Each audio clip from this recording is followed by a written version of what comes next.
കേന്ദ്ര സർക്കാർ ഹിന്ദി അടിച്ചേൽപ്പിക്കുന്നുവെന്നാരോപിച്ച് ബി.ജെ.പി. വിട്ട നടി രഞ്ജന നാച്ചിയാർ വിജയുടെ പാർട്ടിയായ തമിഴക വെട്രി കഴകത്തിൽ ചേരും.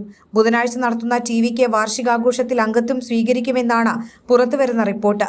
തനിക്ക് ഹിന്ദിയോട് എതിർപ്പില്ല.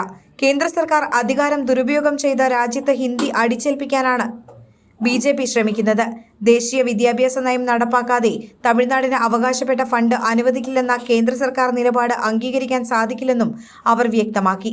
തമിഴ് സംവിധായകൻ ബാലയുടെ സഹോദരന്റെ മകളായ രഞ്ജന നാച്ചിയാർ ബി.ജെ.പി. കലാസാംസ്കാരിക വിഭാഗം സംസ്ഥാന സെക്രട്ടറിയായിരുന്നു.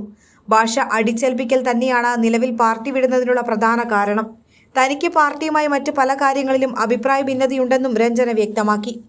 എന്നാൽ ഇക്കാര്യത്തിൽ പ്രതികരിക്കാൻ ബി.ജെ.പി. സംസ്ഥാന അധ്യക്ഷൻ കെ അണ്ണാമലൈ തയ്യാറായിട്ടില്ല. തമിഴ്നാട്ടിൽ ദേശീയ വിദ്യാഭ്യാസ നയവും ഹിന്ദി ഭാഷാ വിരുദ്ധ വികാരവുമാണ് ഇപ്പോൾ ഉയർന്നു കേൾക്കുന്നത്. ഹിന്ദി അടിച്ചേൽപ്പിക്കുകയാണെന്നാരോപിച്ച കേന്ദ്ര സർക്കാരിനെതിരെ വാളെടുത്തിരിക്കുന്നു ഭരണകക്ഷിയായ DMK ഉൾപ്പെടെ ഒട്ടുമിക്ക രാഷ്ട്രീയ കക്ഷികളും.